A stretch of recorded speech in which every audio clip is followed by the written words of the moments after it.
बिस्मिल्लाहिर्रहमानिर्रहीम, अस्सलाम वालेकुम।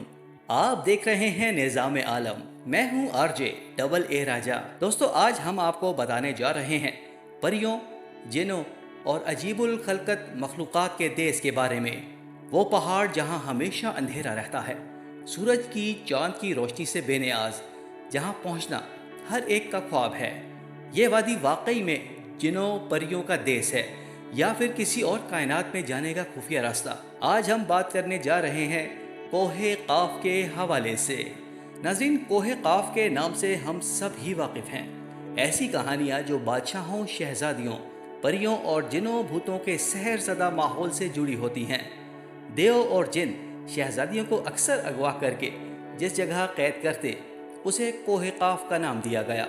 इस किस्म की कहानियाँ हिंदुस्तान, ईरान और अरब के दीगर इलाकों में तारीखी और अदबी मकाम रखती हैं।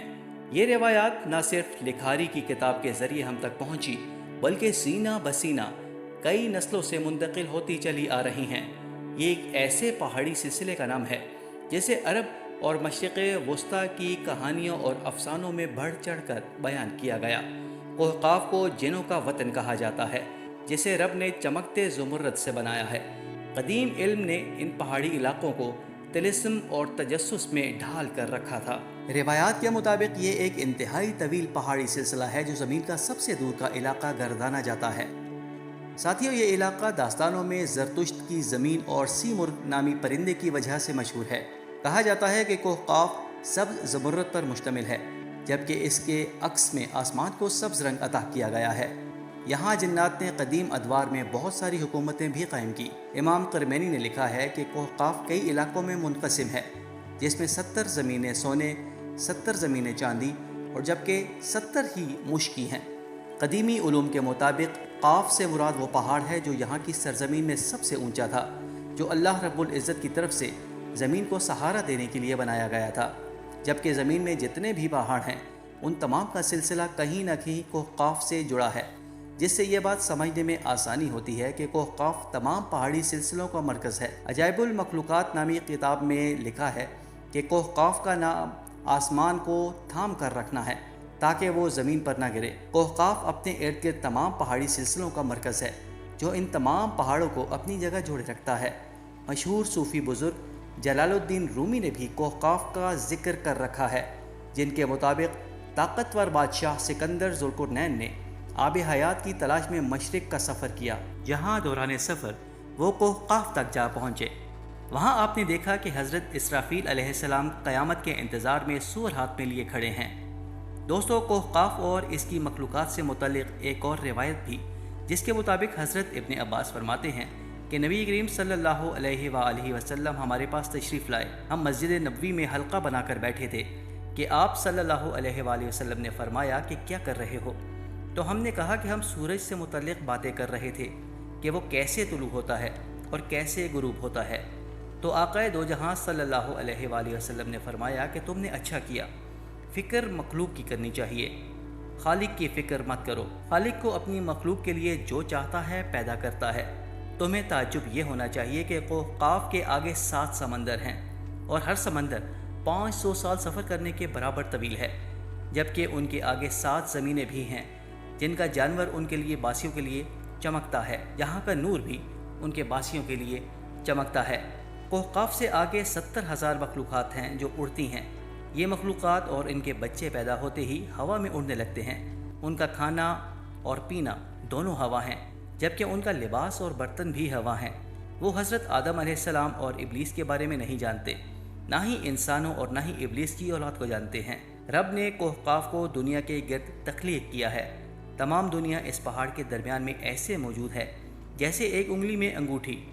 कोई इंसान वहाँ हरगिज़ नहीं पहुँच सकता, क्योंकि वहाँ पहुँचने तक 4 माह लगातार अंधेरे से गुजरना पड़ेगा। ये वो पहाड़ है जहाँ सूरज और चाँद का कोई तस्वुर ही नहीं। यहाँ तक कि वहाँ की मखलूक भी चाँद और सूरज के बारे में हरगिज़ नहीं जानती। उन तक सिर्फ काफ पहाड़ की रोशनी है। साथियों, यकीनन हमारी ये वीडियो आपके लिए बहुत हैरानकुन और दिलचस्प साबित हुई होगी। इसके बाद आपको बताते चलें कि कोह काफ की मखलूक़ात खाने में जड़ी बूटियाँ खाती है। सहाबाए किराम ने पूछा कि आक़ाए दो जहां सल्लल्लाहु अलैहि वसल्लम, क्या वहाँ के लोग फ़रिश्ते हैं? तो आप सल्लल्लाहु अलैहि वसल्लम ने फरमाया कि वो फ़रिश्ते नहीं, مگر اللہ سے ان کی فرما برداری بالکل فرشتوں کی طرح ہے۔ پھر آپ صلی اللہ علیہ وآلہ وسلم نے فرمایا کہ شب معراج میری ملاقات وہاں کی مخلوق سے ہوئی، وہاں کے لوگوں نے میری دعوت کو قبول کرتے ہوئے مسلمان ہو گئے۔ صوفیہ کرام کے نزدیک کوہ قاف پہاڑ نہیں بلکہ اس سے مراد وہ پہاڑی سلسلہ ہے جو کشف کے ذریعے اولیاء کرام کے مشاہدے میں آتے ہیں، جیسا کہ خواجہ فرید الدین عطار جیسے صوفی نے اس تصور کا مشاہدہ کیا۔ طریقت میں کوہ قاف کو شعور کا ایک دائرہ مانا جاتا ہے جسے پا کر انسان فنا فی اللہ کا درجہ پا لیتا ہے۔ بہت سارے محدثین کے نزدیک قاف ایک ایسے مرکز کا نام ہے جس کے ارد گرد سب کچھ گھومتا ہے۔ اللہ کریم نے اسی نسبت سے قرآن پاک میں سورہ قاف کے نام سے ایک سورت رکھی جو کوہ قاف کی طرف اشارہ کرتی ہے۔ اس سورت میں اللہ پاک کی وحدانیت، موت اور زندگی کا نظریہ پیش کیا گیا ہے۔ محققین کے مطابق کوہ قاف دراصل موجودہ روس میں قفقاز یعنی ماؤنٹ کوکاسس نامی ایک پہاڑی سلسلہ ہے۔ یہ علاقہ یورپی روس میں بحر اسود اور بحر قزوین کا درمیانی حصہ ہے، جس میں آرمینیا، آذربائیجان، داغستان، روس اور چچنیا جیسے ممالک شامل ہیں۔ یہ علاقہ قدرتی حسن سے مالا مال ہے، جہاں جانوروں اور پرندوں کی بے شمار اقسام پائی جاتی ہیں۔ یہاں جھیلیں، آبشاریں اور ایسے چشمے موجود ہیں جنہیں دیکھ کر جنت کا گما ہوتا ہے، جبکہ یہاں کی انسانی آبادی بہت کم ہے۔ پہاڑی سلسلہ ایشیا کو یورپ سے جدا کرتا ہے۔ بعض محققین کے مطابق کوہ قاف انٹارکٹیکا کے ان ویران اور برفیلے علاقوں میں موجود ہے جو ہمیشہ اندھیروں اور بادلوں سے ڈھکے ہوتے ہیں۔ اگر بات کی جائے جدید فزکس کی دریافت کے حوالے سے تو مختلف ڈائمینشنز بھی اس حوالے سے مددگار ثابت ہو سکتی ہیں۔